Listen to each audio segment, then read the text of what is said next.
ఇందులో ఇంకోటి ఏమన్నాడా ఏమన్నాడు గదేదివా సోలార్ది ఇదేనా కిందదా పొయ్యే కొద్ది మా సార్కి ఏం చెప్పినా అంటే ఇప్పుడు మీరు సోలార్ ఏదైతే పెట్టుకుంటారో పంపు సెట్లలో మీ పంపులకే కాకుండా మీరు విద్యుత్ ఉత్పత్తి చేసి గవర్నమెంట్ కమ్ముకుంటే నెలకు 2000 3000 మీకు ఆడపిల్లలకి చేతి ఖర్చులకు వచ్చేటట్టు.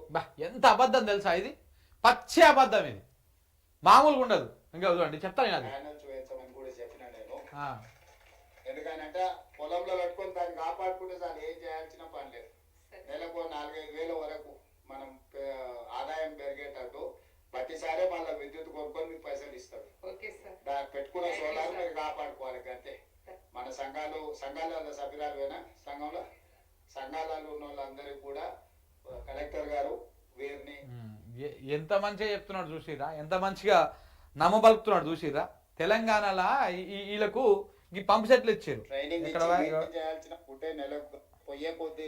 ఇగో ఈ పంప్ సెట్లు ఇచ్చారు. ఏవి పంప్ సెట్ ఉన్నాయి, సోలార్ ప్యానల్స్ ఇచ్చారు, 2 ప్యానల్ ఇచ్చారు సోలార్ ప్యానల్. ఇది ఎందుకు అంటే ఈ సోలార్ నుంచి కింద బ్యాటరీలు ఉన్నాయి చూసిరా, ఈ బ్యాటరీల నుంచి ఆ పంప్ సెట్ ఏదైతుందో మోటార్, ఆ మోటార్ కరెంట్ పోయి దాని నుంచి కరెంట్ అంటే పవర్ అవసరం లేకుండా, విద్యుత్ అవసరం లేకుండా సోలార్ పవర్ తోటి వాళ్ళకి అది నడుస్తుంది. ఇది ఇచ్చి ఏం నమ్మబలికిండంటే ప్రజల దగ్గరికి పోయి నిన్న నాగర్ కర్నూల్లో మీరు వాడుకోవడంతో పాటు మీరు ఇక్కడ వాడుకోగా ఎక్కువగా పవర్ని ప్రొడ్యూస్ చేసి ప్రభుత్వానికి మీరు అమ్మొచ్చు అని చెప్పిండు. పెద్ద జూటా మాట ఇది. ఒక ప్రభుత్వము ఏ పవర్ని కొనుగోలు చేస్తుంది అనేది కొంత ఇంగితం ఉండాలి. ఆ ఇంగితం ఉంటే ఇట్లా అబద్ధాలు చెప్పాడు. ఏ పవర్ కొనుగోలు చేస్తాడు? మన ఇంట్లోకి వచ్చే పవరు ట్రాన్స్ఫార్మర్ కాడికి వచ్చే పవర్ ఒకటే కాదు, కేవీలలో చాలా డిఫరెన్స్ ఉంటుంది. ఆ ట్రాన్స్ఫార్మర్కి వచ్చే లైను వేరే హైటెన్షన్ లైన్ లెక్క వస్తుంది, పెద్ద పవర్ వస్తుంది.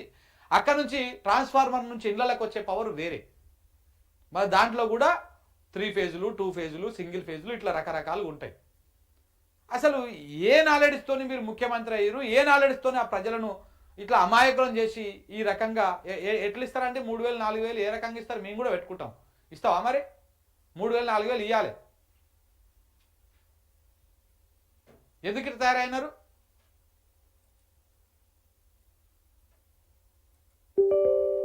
దేనికి ఇట్లా తయారయ్యారు? ఇన్ని అబద్ధాలు, మొత్తం పొద్దుగా లేస్తే అబద్ధాలు చెప్పేటువంటి కార్యక్రమం తప్ప ఒక్క మాట కూడా నిజం చెప్పారా? పాపం వాళ్ళకేం తెలియదా? మీరు చెప్పిన నిజంగానే గిరిజన బిడ్డలు ఆ చదువుకున్న వాళ్ళు గారు పెద్దగా గిట్లా ఎట్టిస్తారు సార్ ఈ పవర్ని ఎవరు కొనుగోలు చేస్తారు అని అడుగుదురు కదా వాళ్ళు, అయిపోతుండే. ఇక ఈయన ఎప్పుడు ఈ పక్కన ఉన్నటువంటి ఉప ముఖ్యమంత్రి గారు సోలార్ ఏదైతే తలకాయ ఊపుడు. మీ పంపులకే కాకుండా మీరు విద్యుత్ ఉత్పత్తి చేసి గవర్నమెంట్ కమ్ముకుంటే నెలకు 2000 3000 మీకు ఆడపిల్లలకి చేతి ఖర్చులకు వచ్చేటట్టు ప్యానల్స్ వేయించమని కూడా చెప్పినా నేను. ఎందుకనంటే పొలంలో పెట్టుకొని దాన్ని కాపాడుకుంటే దాన్ని ఏం చేయాల్సిన పని లేదు. నెలకు 4-5 వేల వరకు మనం ఆదాయం పెరిగేటట్టు ప్రతిసారే మళ్ళీ విద్యుత్ కొనుక్కొని మీకు పైసలు ఇస్తాడు. దాన్ని పెట్టుకున్న సోలార్ మీరు కాపాడుకోవాలి అంతే. మన సంఘాలలో సభ్యురాలువేనా సంఘాలలో ఉన్న వాళ్ళందరికీ కూడా కలెక్టర్ గారు వీరిని ట్రైనింగ్ ఇచ్చి వీళ్ళతోని మళ్ళా ట్రైనింగ్ వీళ్ళతో పెట్టించుండ్రి. దాంతో ఏమైందంటే వాళ్ళు ఇంకా జాగ్రత్తగా చెప్తారు. చదువుకున్న అమ్మాయిలు ఎవరైతే ఉన్నారో వీళ్ళకి కొంచెం ట్రైనింగ్ ఇచ్చి వీళ్ళని ఎంపవర్ చేసి లిటరేచర్ అంతా కూడా వీళ్ళకి ఇచ్చి ఎక్కడెక్కడ మనకు గూడాలు ఉన్నాయి, ఈవెన్ ప్లెయిన్ ఏరియాల రైతులకు కూడా వీళ్ళతో ట్రైనింగ్ ఇప్పారు. ఎందుకంటే వాళ్ళ సంఘాలలో కూడా సభ్యులు, ఆ సంఘాల సభ్యులు అందరూ కూడా అవగాహన కల్పిస్తే వాళ్ళ భూములలో కూడా పెట్టుకుంటారు. వాళ్ళకు ఒకటి వాళ్ళ భూమిలో సోలార్ పంప్ సెట్ పెట్టుకుంటే కరెంట్ వచ్చిందా పోయిందా ఈ పంచాయతీ ఉండదు. రెండోది ఆ సోలార్ ఎందుకు చెప్తున్నాడు ఇది అంటే కరెంట్ ఎట్లా ఇచ్చే ఉద్దేశం లేదు, ఈయనకి కరెంట్ ఇచ్చే ఉద్దేశం లేదు, కరెంటు వచ్చే సమస్య లేదు. ఇది మనం చూస్తాం కదా, విద్యుత్ వినియోగం గణనీయంగా తగ్గిపోయింది గత సంవత్సరంతో పోల్చుకుంటే. ఈ సంవత్సరము ఎండాకాలంలో ఈ 3 నెలల పాటు గణనీయంగా తగ్గిపోయింది విద్యుత్ వినియోగం.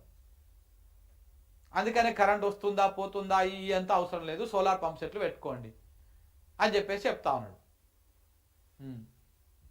మిగిలిన విద్యుత్ ఉత్పత్తి చేస్తే ప్రభుత్వమే కొనుక్కుంటుంది. ప్రభుత్వం కొనుక్కొని వాళ్ళకి నెల పైసలు ఇచ్చే ఏర్పాటు చేపిద్దాం. అప్పుడు ఏమవుతుందంటే పిల్లల చదువులకు ఇంటి ఖర్చులకు ఇంకా ఇంటి ఆయన మీద ఆధారపడకుండా చక్కగా వాళ్ళ పేరు మీదనే ఖాతా తెరవాలి. వీళ్ళ పేర్ల మీదే ఖాతా తెరవాలంట. ఇక చూడు ఎట్లా చెప్తున్నాడు. మహిళల పేరు మీద ఖాతా తెచ్చి వాళ్ళ ఖాతాలకే పైసలు పెట్టచ్చు. బట్టి విక్రమార్క తలకాజు పెట్టుకుంటున్నాడు. అయ్యయ్యో, మళ్ళీ ఇంటి చేతిలో పోతే బెల్ట్ షాప్ పోతాయి. అంతేనా? ఆ బెల్ట్ షాపులు బంద్ చేయొచ్చు కదన్నా, నువ్వు బంద్ చేయొచ్చు కదనే బెల్ట్ షాపులని. నల్లమల పులివి, అమరాబాద్ పులివి, పులివి, ఈ పులివి నువ్వు బంద్ చేయొచ్చు కదా. బెల్ట్ షాపులని, వైన్ షాపులని మొత్తానికే బంద్ చేస్తే అయిపోయా.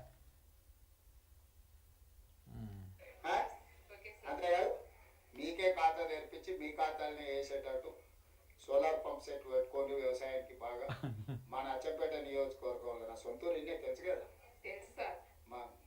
అక్కడ పోయి అవునా, అదే అందుకే వచ్చినా కదా.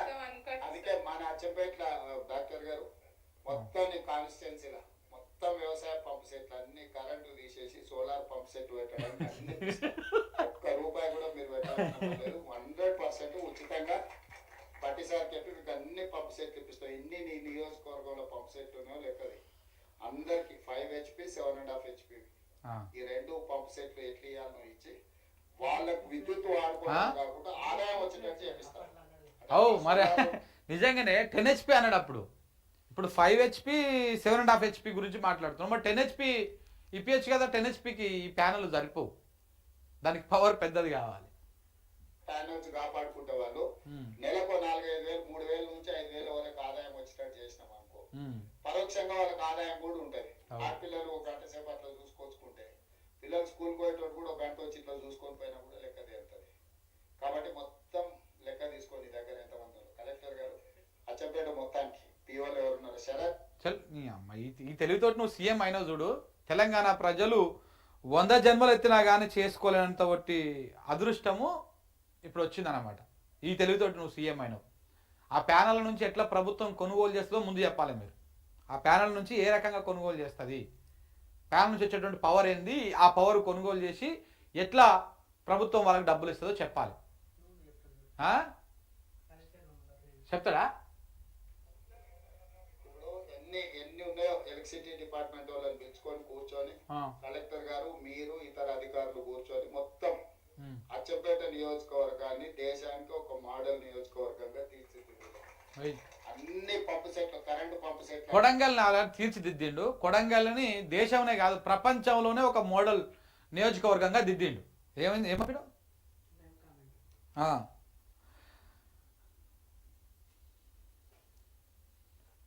కొడంగల్లా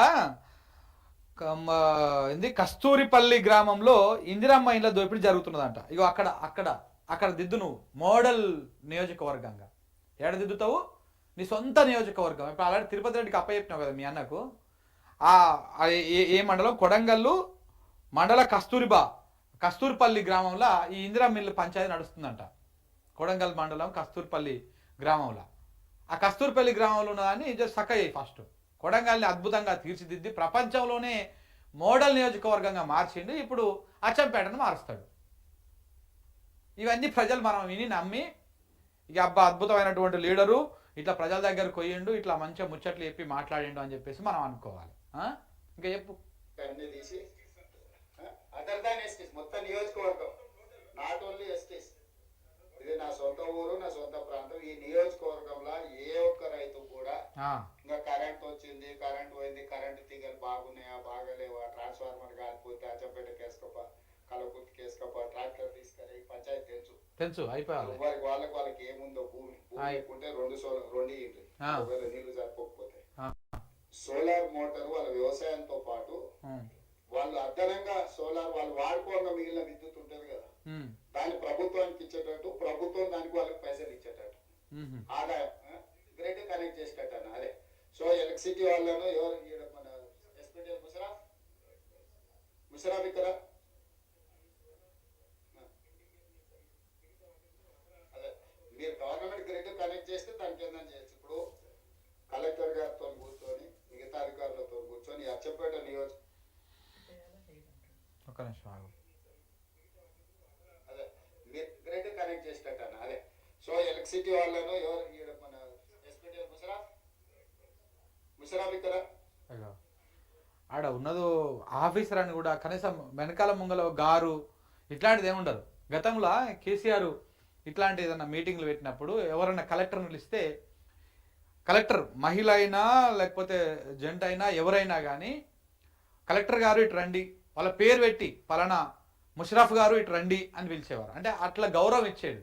ఈడ మాత్రం ఒక పాలేరుని పిలిచినట్టు, ఇంట్లో కూలి చేస్తారు చూసినావా, పని చేస్తారు కదా పాలేరు, ఇవాళ రేపు పాలేరులు కూడా వాడతలేరు. అరే తోరే అన్న లేకపోతే ఇష్టం వచ్చినట్టు మాట్లాడిన పని చేస్తూ కూడా ఎవరు జీతగాలు కూడా వాడతలేరు. అట్లా ఒక అధికారిని ముషరఫ్ ఇట్రా నువ్వు వచ్చేదంతా ఊడ్చిపోనట్టుగా ఇట్రా అని పిలుస్తున్నాడు చూడండి. ఇగో మీరు గవర్నమెంట్ గ్రిడ్ కనెక్ట్ చేస్తే దానికి ఏందని చేయొచ్చు. ఇప్పుడు కలెక్టర్ గారితో కూర్చొని మిగతా అధికారులతో కూర్చొని అచ్చంపేట నియోజకవర్గంలో మొత్తం ఎన్ని పంపు సెట్లు ఉన్నాయి అన్ని లిస్ట్ అవుట్ చేయండి.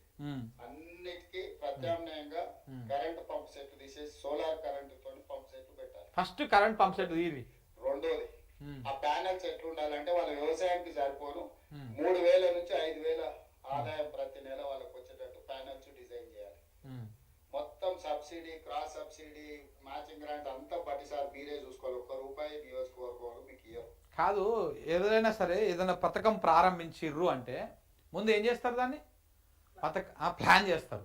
అది ఎంత కేవీ కావాలా, లేకపోతే ఏం కావాలి, ఎంత పవర్ ప్రొడ్యూస్ చేయాలి, దాని నుంచి మోటార్కి ఎంత వాడాలి, అమ్మడానికి ఎంత, ఇవన్నీ ముందు డిజైన్ చేసి అధికారులతో మాట్లాడి ఆ విద్యుత్ రంగ నిపుణులతో మాట్లాడి దీని నుంచి ఎట్లా మనం ప్రభుత్వానికి రైతులకు ఎంత పవర్ అవసరం ఉంటుంది రోజుకి, ఎంత పవర్ ప్రొడ్యూస్ చేయాలి మనవాడ, ఆ పవర్ వాడంగా మిగిలిన పవర్ని ఎట్లా ప్రభుత్వానికి అమ్మాలి, ఏ రకంగా గ్రిడ్కు అనుసంధానం చేయాలి. గ్రిడ్ కాడిపోయింది చాలా పెద్ద దూరం పోయింది కానీ ఆయన ఆ పక్కన ఉన్నటువంటి దానికి ప్రభుత్వ లైన్కి ఎట్లా దాన్ని కనెక్షన్ చేయాలి, దీని నుంచి పవర్ దానికి ఎట్లా ఇవ్వాలి, ఇదంతా ముందు ప్లాన్ చేసుకొని ఒక పేపర్ వర్క్ చేసుకొని ఆ పేపర్ని ఫైనల్ చేసుకొని దాన్ని ప్రాక్టికల్గా చేసి చూసి దాని తర్వాత గ్రౌండ్కి వెళ్ళి ప్రజల దగ్గరికి పోయి ఇది లాంచింగ్ కార్యక్రమం పెట్టుకోవాలి. కానీ మన ముఖ్యమంత్రి గారు పూర్తి రివర్స్. నేను ఇంతకుముందు గతంలో 2-3 సార్లు చెప్పిన, మీకు గుర్తుకుందా, ఫోన్ ట్యాపింగ్ కేసులా ఎవడైనా సరే స్క్రిప్ట్ రాసుకొని అంత స్క్రీన్ ప్లే రాసుకొని సినిమా తీసేందుకు పోతాడు గ్రౌండ్కి, అదే షూటింగ్ స్పాట్లకి, లొకేషన్లకు పోతాడు. మన రేవంత్ రెడ్డి గారు ఏం చేశారు, లొకేషన్ ఫస్ట్ చూసుకొని పోయి ఆ లొకేషన్లో కుర్చీ వేసుకొని కూర్చున్నాడు, మంచిగా అద్దాలు పెట్టుకొని, మంచి సన్ గ్లాసెస్ పెట్టుకొని కూర్చొని అప్పుడు స్క్రిప్ట్ రాసుకుంటున్నాడు. అప్పుడు ఎట్లా సెట్ అవుతుంది, అవుతుందా సెట్టింగ్, సినిమా ఎట్లా వస్తుంది, రేవంత్ రెడ్డి తీసినట్టుగానే వస్తుంది అనమాట. సో అట్లనే ఫోన్ ట్యాపింగ్ కేసులో ఘటన అయింది కదా వ్యవహారం. ఈయన ముందు అరెస్ట్ చేయించినాక ఈ కేసులో ఆధారాలు ఏంటో దొరకబట్టుకోవడానికి ప్రయత్నం చేసిండు. ఓడన ఆధారం దొరికిన తర్వాత ఏదో ఒక పాయింట్ దొరికిన తర్వాత అరెస్ట్ చేస్తారు, కానీ అరెస్ట్ చేసిన తర్వాత ఆధారాలు దొరకబట్టుకోవడానికి ప్రయత్నం చేసి సుప్రీంకోర్టు తోటి చివాటు తిని చివరికి అందరికి బెయిల్ ఇచ్చేసి సపరేట్ నోరు మూసుకొని కూర్చున్నాడు. సేమ్ ఇది అట్లనే ఉన్నది చూడండి. మీరు ఎవడైనా స్కీమ్ ప్లాన్ చేసుకొని దానికి ఒక పేరు పెడితే యాడ్లు ఇస్తారు, నిన్న పత్రికలు మొత్తానికి అన్నిట్లలో సగం పేజీలు యాడ్లు ఇచ్చి ₹100 కోట్ల తగలేస్తారు, మీడియా ఛానళ్లకు, పేపర్లకు, ఆంధ్ర మీడియా వాళ్ళకి అందరికి ఇచ్చేసి, తెలంగాణ కోడికి వేయలే కానీ ఇచ్చేసి అట్లా ఇచ్చేస్తారు. ఇప్పుడు ఏమంటారు ఏకంగా, ఇప్పుడు మళ్ళీ కొత్తగా ప్లాన్ చేయాలంట, అదంతా ఇట ప్లాన్ చేయాలంట. అంటే ఒక ప్రణాళిక లేకుండా, ఒక పద్ధతి పాడు లేకుండా, ఒక అజ్ఞానంతో ఏమి తెలియకుండా వచ్చి గ్రౌండ్కి వచ్చి మీరు ఇలా ఈ విధంగా ప్రదర్శించుకుంటే అది మీ పరువే పోతుంది, మీరు ముఖ్యమంత్రి అని చెప్పుకోవడానికి మా పరువు కూడా పోతుంది. మీరు ఆ మోటార్ తీపియాలి, ఆ మోటార్ వాళ్ళు ఏమైనా చేసుకుంటారు, మళ్ళీ మీరు ఆ మోటార్ అడగకండి. అమ్మ ఇది చాలా అడిగారు కదా, మీరు ఏం అడగగారు, వాళ్ళ మోటార్ వాళ్ళు ఏమైనా అమ్ముకుంటారు, ఉంచుకుంటారు. మీరు మాత్రం అంటే ఇప్పుడు సోలార్ మోటార్లు వేరే ఉంటాయా, మళ్ళా దీనిది వేరేనా? లిస్ట్ తీసి ఎన్ని రోజులలో చేయగలుగుతారు లిస్ట్ అంతా, పంప్ సెట్లు ఎన్ని రోజులలో 3 నెలలు చేయగలమా, ఎంత 3 నెలలు చేయగలమా? ఇప్పుడు ఎట్లాగో బోర్లు ఆల్రెడీ ఉన్నాయి కదా, బోర్ ఉంటేనే పంప్ ఉంది, మోటార్ ఉంది వాళ్ళకు. ఇప్పుడు ఆల్రెడీ బోర్ ఉన్న కాడనే కరెంట్ మోటార్ పెట్టుకోరు వాళ్ళు, బోర్ లేని కరెంట్ మోటార్ పెట్టుకోలే కదా. ఏం సార్ 100 రోజుల్లో అచ్చంపేట నియోజకవర్గంలో రైతులందరూ లిస్టు తయారు చేయడమే కాకుండా అన్ని కరెంటు మోటార్ల ప్లేస్ లో సోలార్ పంప్ సెట్లు రావాలి. 100 రోజుల్లో మొత్తం అన్న స్పెషల్ ఒకరిని డెప్యూట్ చేయి, ఒక అధికారిని స్పెషల్ డ్రైవ్ పెట్టు. ఇది దేశంలో ఎవరైనా అచ్చంపేటకు వచ్చి చూసుకోవాలి, సోలార్ పంప్ సెట్లు రైతులు వ్యవసాయానికి ఎట్లా వాడుకుంటున్నారు. దీంట్లో వ్యవసాయం సోలార్ వాడుకోవడం కాదు, ప్రతి కుటుంబానికి 3 నుంచి 5 వేల ఆదాయం ఎట్లా రావాలో మీరు డిజైన్ చేయాలి. దాంతో ఇంటి ఖర్చులకు వాళ్ళకు ఖర్చులు వెళ్ళాలి. బా ఎంత మంచిగా ఉంది ప్యానెల్స్ చెప్తుంటే. డిజైన్ చేసేటప్పుడే సోలార్ ఉత్పత్తి చేసి గ్రిడ్కి ఎట్లా కనెక్ట్ చేయాలో డిజైన్ చేయండి. దీన్ని పైలట్ కింద అంటే మేము మొత్తం దేశానికి ఒక మోడల్ కాన్స్టిట్యున్సీ కింద అచ్చంపేటను తీర్చిదిద్దండి. దీనికి ఒక స్పెషల్ ఆఫీసర్ని ఎవరినైనా పెట్టుండే ఇంటికి ఇస్తే ఇంకా మంచిది. ఇల్లు కూడా అగ్రికల్చర్ డొమెస్టిక్ వాళ్ళకి ఆదాయం కూడా రావాలి. నేను చెప్పేది ఏంటంటే వాడుకోవడానికి ఇచ్చుడు కాదు, ఆదాయం వస్తే వాళ్ళకి ఉత్సాహం వస్తుంది. నెల నెల 3,000 నుంచి 5,000 ఆదాయం ఆడపిల్లల చేతులకు నగదు వచ్చింది అనుకో, బ్యాంక్ లో పడ్డాయి అనుకో, వాళ్ళకి అది కాపాడుకోవాలన్న ఆలోచన వస్తుంది. లేకపోతే ఏమవుతుంది, కరెంట్ అయినా ట్రిప్ అయినా ఉచితమే కదా, మళ్ళీ దీని నుంచి దానికి ఎందుకు మారాలని ఆలోచన చేస్తారు. మీరు వాళ్ళకి ఏదైనా ఆదాయం వచ్చేటట్టు ఉంటే ఇది తీసేసి అది పెట్టుకుంటారు. ఆఫీసర్ కలెక్టర్ గారు వాళ్ళందరితో బాడీ చేసుకుని దీనికి ఇది అయిపోయే వరకు 100 రోజులకు ఒక స్పెషల్ ఆఫీసర్ని వేయాలి. దీనికి ఒక ఆఫీసర్ని ఎవరైనా కొత్త ఐఏఎస్ను వచ్చారు కదా, ఒక డెప్యూట్ చేయండి, ఒక ఐఏఎస్ ఇక్కడనే ఉండి ఇది కంప్లీట్ చేసేటట్టు. సంతోషం మీకు అందరికి. అన్ని సంఘాలలో అలవేలమ్మను దీంట్లో చదువుకున్న వాళ్ళు ఎవరున్నా అయిపోయిందా? అలవేలమ్మని అపాయింట్మెంట్ చేసిండే ఆడ. సో ఇట్లా ఎన్ని ముచ్చట్లు చెప్పిండు సార్. ఇదేనా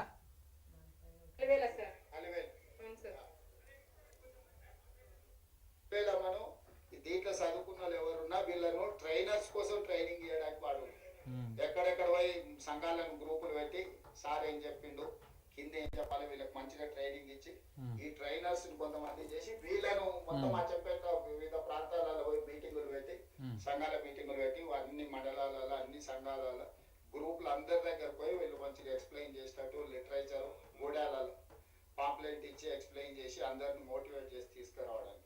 ఆమెకి ఏమన్నా ఇన్సెంటివ్ ఇవ్వండి, మీరు ఫ్రీగా తిప్పుకొని ఇచ్చేయకండి. ఏమంటున్నారు అన్న, ఏదన్నా ఆనర్ చేసి ఇచ్చేయండి. డిగ్రీ అందుకే డిగ్రీ చదివితే చాలు, ఇంకేమున్నది, చదువుకునేది కాబట్టి దాని కింద స్పెషల్గా అపాయింట్ చేసి ట్రైనింగ్ ఇవ్వడానికి. గ్రేట్ సార్, మీరు చాలా పెద్ద గ్రేట్.